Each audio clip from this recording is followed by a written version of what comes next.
Hello and अस्सलाम वालेकुम students, welcome back to my channel maths engineer. Student, आज हम करेंगे एक्सरसाइज 5.6 और उसमें हम करेंगे रिमाइंडर थ्योरम यानी क्वेश्चन नंबर 1 और क्वेश्चन नंबर 2। तो प्लीज समझने के लिए आप वीडियो को इन तक देख लीजिएगा। तो स्टूडेंट, हमारे पास हम सबसे पहले समझते हैं रिमाइंडर थ्योरम है क्या। रिमाइंडर थ्योरम यह है कि हम जब कोई क्वेश्चन सॉल्व करते हैं और हमारे पास कोई रिमाइंडर आ जाए तो उसके बारे में या उसको फाइंड आउट कैसे करेंगे या उसको सॉल्व कैसे करेंगे या उसको हम कोई रिमाइंडर कैसे फाइंड करेंगे। तो इससे रिलेटेड ये एक्सरसाइज है हमारा। तो हमारे पास क्वेश्चन 1 है कि this is divided by x minus 1। तो by using remainder theorem find the remainder of the following polynomials. तो हमें रिमाइंडर फाइंड आउट करना है। तो आप एक बात सोच लीजिए और समझ लीजिए कि रिमाइंडर से रिलेटेड हमारे पास कई टाइप्स के क्वेश्चंस आ सकते हैं। एक तो ये कि find the remainder of the following polynomial if the polynomial is divided by x minus 1।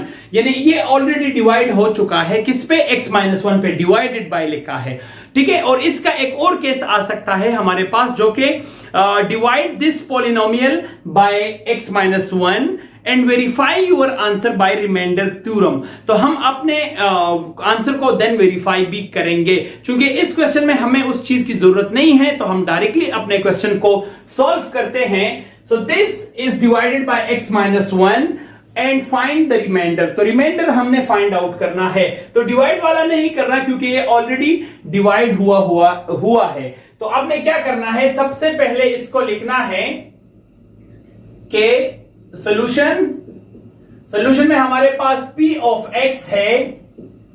p of x यानी यहां पर जो भी वेरिएबल दिया गया है, यहां पर वेरिएबल है x क्यूब है, x स्क्वायर है, x है। तो यहां पर जो भी वेरिएबल आएगा तो आपने p ऑफ वो थिंग लिखना है। यानी यहां पर अगर r cube, r square, r आया तो आपने लिखना है p of r is equal to ये सारा। यहां पर चूंकि x है तो मैं लिख देता हूं p of x is equal to x cube plus 6x square plus 8x minus 11। ठीक है, यहां तक तो हमारा सॉल्यूशन स्टार्ट हो चुका है। अब इस डिवाइडेड बाय x माइनस 1, तो आपने क्या करना है, लिखना है let x minus 1 is equal to 0 and then आपने यहां पर x की वैल्यू फाइंड करनी है तो x इज इक्वल टू 1 हो जाएगा। यानी ये माइनस 1 जब वहां राइट हैंड साइड पे शिफ्ट हो गया तो माइनस 1 हो गया प्लस 1। तो इससे आया 1। तो आपने ये पुट करना है, put this value in p of x। p of x में इसको पुट करना है, यानी x की जगह 1 पुट करना है। तो जब आप x की जगह 1 पुट करेंगे देन p ऑफ x आपका हो जाएगा p ऑफ 1। तो जब p ऑफ 1 आपने लिख दिया तो x जहां जहां आपको x दिख रहा होगा वहां वहां आपने x की जगह क्या पुट करना है, 1। तो यहां पर x क्यूब है पहला, तो इसकी जगह मैंने लिख दिया 1 क्यूब प्लस 6x स्क्वायर यानी 6 1 स्क्वायर प्लस 8x यानी 8 ऑफ 1 माइनस 11। ठीक है, ये आपका हो गया। अब इसको फाइंड आउट कर दीजिए। तो 1 क्यूब से आता है 1 प्लस 6 1 स्क्वायर से 1, 6 1 जार 6, 8 1 जार 8 माइनस 11। ठीक है, ये आया। ये इसको आप लिखते जाइए p ऑफ 1। और नेक्स्ट जो p ऑफ 1 आपका आएगा वो है 6। इसको आप ऐड करके माइनस 11 को सब्ट्रैक्ट कर लीजिए। तो इसको 7 8 माइनस 11 इससे आता है 4। तो आपका p ऑफ 1 आया 4। और हमेशा एक बात याद कर लीजिए कि ये p ऑफ x आपका जो भी होगा वो r के रिमाइंडर के बराबर होता है। तो आपका रिमाइंडर है p of x is equal to 4। तो आपका रिमाइंडर बराबर है p ऑफ x के, सॉरी p ऑफ 1 के। यहां पर इस केस में p ऑफ 1 है विच इज इक्वल टू 4। या आप डायरेक्टली भी इसको लिख सकते हैं कि r इज इक्वल टू 4। तो आपने रिमाइंडर फाइंड आउट करना था जो कि आपका फाइंड आउट हो चुका है। सो इससे रिलेटेड हमारे पास क्वेश्चन नंबर 1 में 2 पार्ट्स हैं, बिल्कुल इसी तरह है। आपको x-1, x-2, x-3 जो भी दिया गया हो, आपने x की वैल्यू फाइंड आउट करनी है और p ऑफ x में उसको पुट करना है और आपका रिमाइंडर फाइंड आउट हो जाएगा। अब हमारा जो है, अब हम करेंगे रिमाइंडर से रिलेटेड क्वेश्चन नंबर 2, तो प्लीज आप वीडियो को देखते रहिएगा। जी स्टूडेंट्स, तो हमारे पास क्वेश्चन नंबर 2 रिमाइंडर थ्योरम से रिलेटेड है कि find the value of a if this polynomial is exactly divisible by x plus 1। तो एग्जैक्टली डिविजिबल का मतलब क्या है कि ये कंप्लीटली डिविजिबल है। तो कंप्लीटली डिविजिबल, जब भी कोई चीज कंप्लीटली डिवाइड होती है उसका रिमाइंडर आता है 0। कैसे, मैं आपको एक एग्जांपल के थ्रू समझा देता हूं।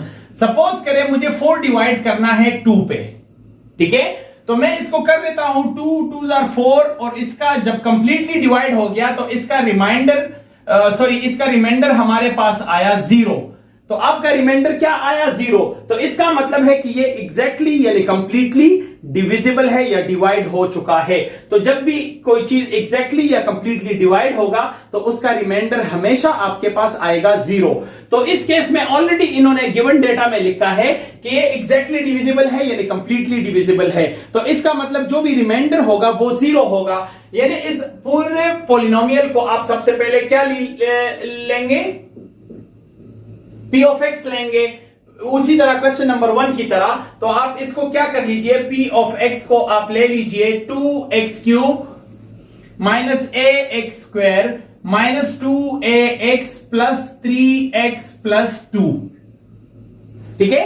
देन आपने क्या करना है, वो बिल्कुल उसी तरह आपने डिवीजन तो करनी ही नहीं क्योंकि विदाउट परफॉर्मिंग डिवीजन लिखा है क्वेश्चन नंबर 2 में। And then by x plus 1, तो x प्लस 1 से आपने 1 की वैल्यू फाइंड आउट करनी है। तो आप लिखेंगे लेट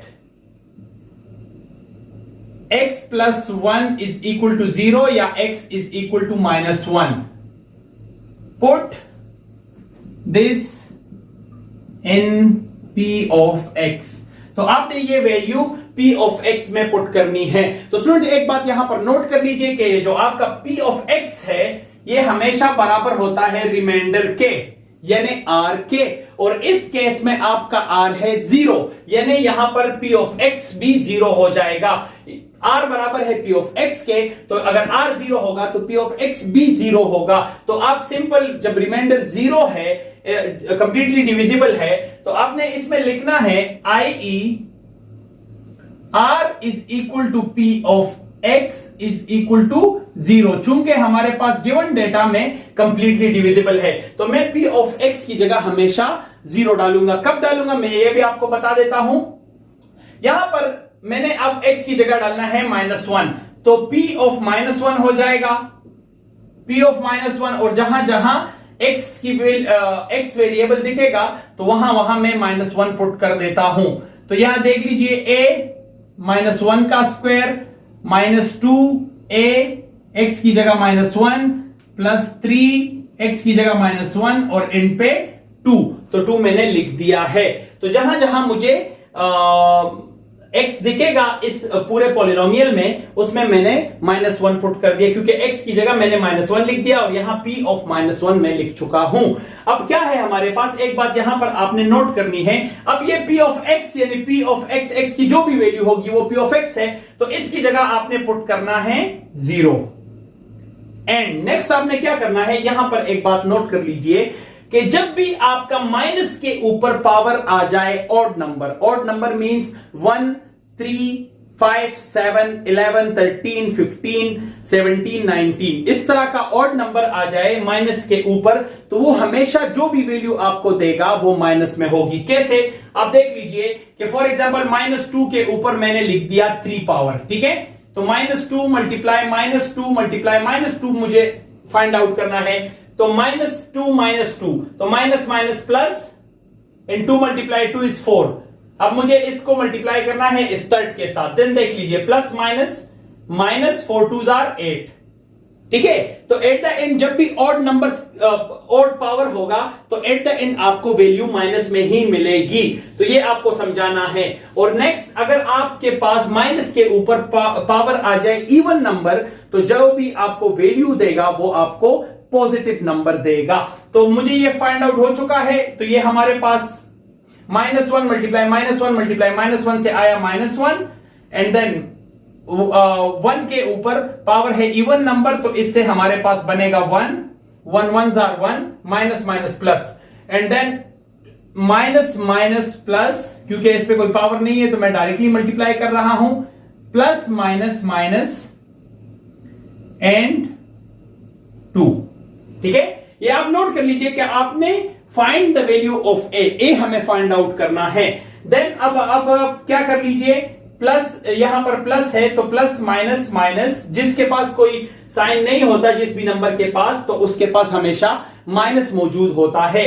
तो प्लस माइनस माइनस 2 1s आर 2 minus plus minus a 1s आर a plus 2a and -3 plus 2। इस केस में आप देख लीजिए, आपने हमेशा जब भी दो नंबर्स एक के साथ माइनस आ जाए और एक के साथ प्लस आ जाए, तो बड़े नंबर जो भी बड़ा नंबर होगा, मतलब माइनस प्लस को आप इग्नोर कर लीजिए, 3 बड़ा है कि 2, तो 3 बड़ा है।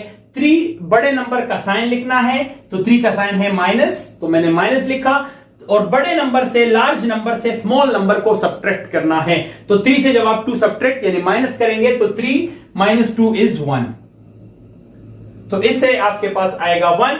अब आपने क्या करना है, सिमिलर केस से ये दोनों वेरिएबल है, ये दोनों -1 के पास कोई कोफिशिएंट नहीं है, तो इसके पास 1 मौजूद होता है, तो -1a प्लस 2a। तो इन दोनों में से बड़ा कौन सा है, 2 का साइन है प्लस, 2 का साइन है प्लस, तो प्लस लिख दिया। और बड़े से छोटे यानी 2 से 1 को माइनस कर दो तो बनेगा 1a, जो कि हम 1 नहीं लिखते, सिर्फ a लिखते हैं, और ये आएगा -1। अच्छा, अब यहां पर आप देख लीजिए, ये है -2 -1, तो दोनों, और a तो हम 2 के साथ ऐड नहीं कर सकते, क्योंकि हम हमेशा वो नंबर्स ऐड कर सकते हैं जिनके वेरिएबल सेम हो। तो 2 के साथ तो कोई वेरिएबल ही नहीं है, ये तो कांस्टेंट नंबर है, a हमारा अकेला रह जाएगा।